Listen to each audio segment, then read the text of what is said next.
Hello hi नमस्कार, आप सुन रहे हैं जागरण पॉडकास्ट का खबरनामा। मैं हूं आपके साथ शताक्षी सिंह। आज तारीख है 4 नवंबर की और दिन है शनिवार का। चलिए आपको बताते हैं आज दिन भर की तमाम बड़ी खबरें।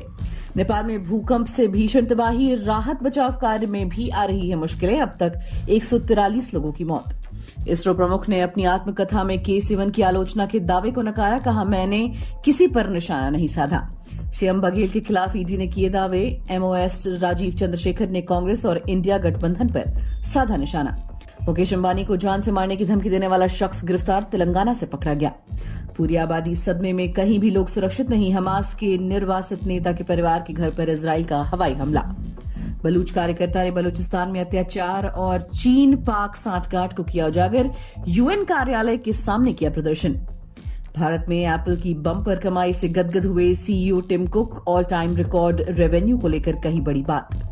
अटल बिहारी वाजपेयी का किरदार निभाने के लिए पंकज त्रिपाठी ने की कड़ी मेहनत। 60 दिनों तक खाई खिचड़ी। बांग्लादेश ने अपना प्रैक्टिस सेशन रद्द किया। दिल्ली की दमघोटू हवा में कैसे होगा बांग्लादेश वर्सेस श्रीलंका का मुकाबला। अब खबरें विस्तार से जान लीजिए।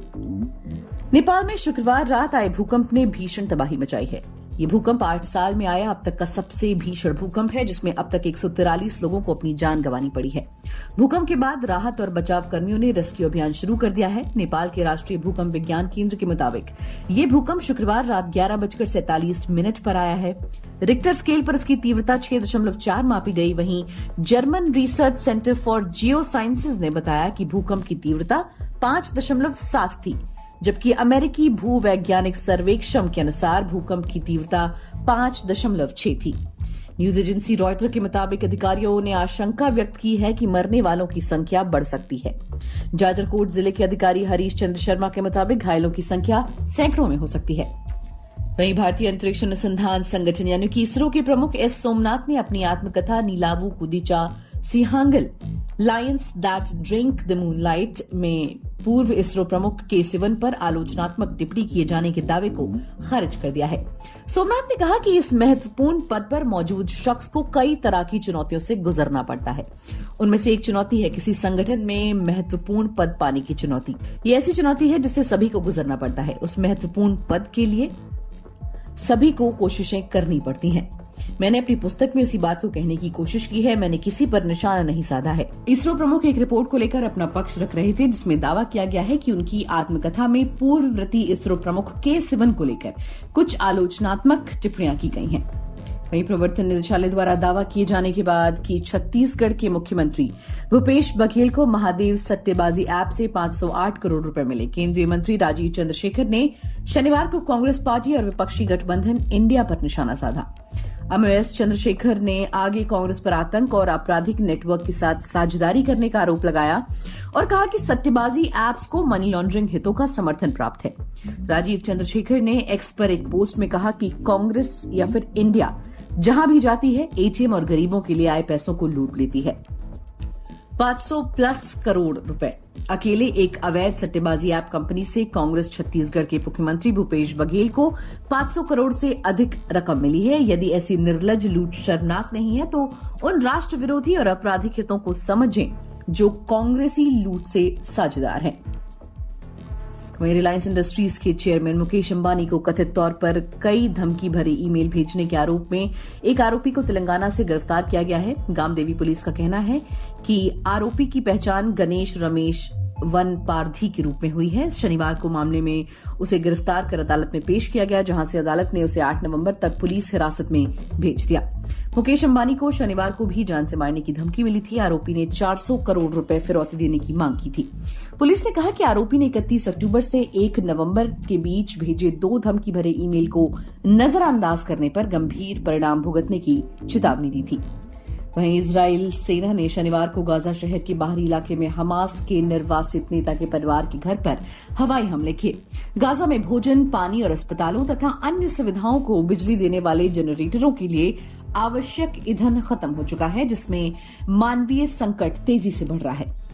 इसको देखते हुए संयुक्त राष्ट्र महासचिव एंटोनियो गुटरेस ने सहायता की अनुमति देने के लिए तत्काल संघर्ष विराम का आग्रह किया है। गुटरेस ने शुक्रवार देर रात एक असामान्य रूप से 2 टूक बयान में कहा कि पूरी आबादी सदमे में है, कहीं भी लोग सुरक्षित नहीं हैं। गुटरेस ने आगे कहा कि इजराइल पर हमले के दौरान हमास आतंकवादियों के हाथों नागरिकों की हत्या को नहीं भूले हैं, लेकिन उन्होंने कहा कि नागरिकों और नागरिक बुनियादी ढांचे की रक्षा की जानी चाहिए।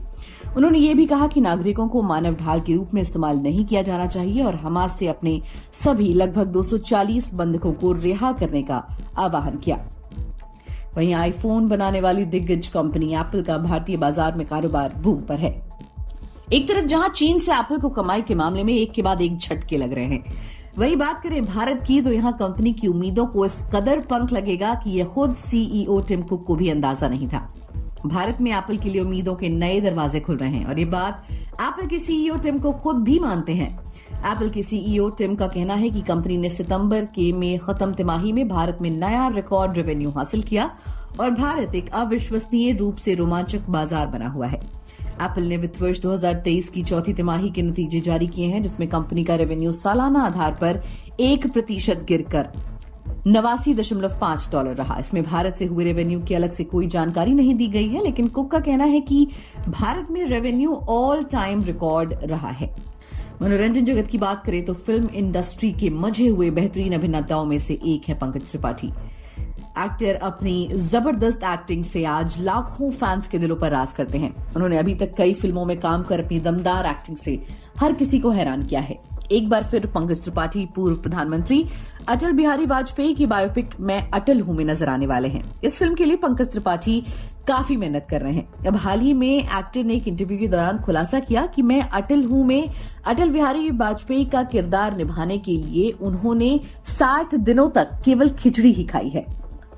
चलिए खेल जगत की बात करते हैं। देखिए, सर्दी के आगमन के साथ ही दिल्ली का दम फिर फूलने लगा है। राष्ट्रीय राजधानी की हवा जहरीली होने लगी है। कुछ दिनों से दिल्ली मानो गैस चैम्बर बन गई है। दिल्ली के लोग धुंध और धुएं से परेशान हैं। फिलहाल दिल्ली का एयर क्वालिटी इंडेक्स भी काफी खराब है। इस समय भारत में वनडे वर्ल्ड कप का आयोजन भी किया जा रहा है। दुनिया की 10 टीमें इस समय भारत में मौजूद हैं। दिल्ली में वायु प्रदूषण और धुंध की वजह से शुक्रवार को बांग्लादेश और शनिवार को श्रीलंका को अपना प्रैक्टिस सेशन रद्द करना पड़ा। सोमवार को दिल्ली के अरुण जेटली स्टेडियम में दोनों टीमों का मुकाबला होना है। दिल्ली में AQI 400 के ऊपर पहुंच गया है। आईसीसी के एक प्रवक्ता ने जानकारी देते हुए बताया कि आईसीसी और बीसीसीआई सभी टीमों की देखभाल को गंभीरता से लेते हैं।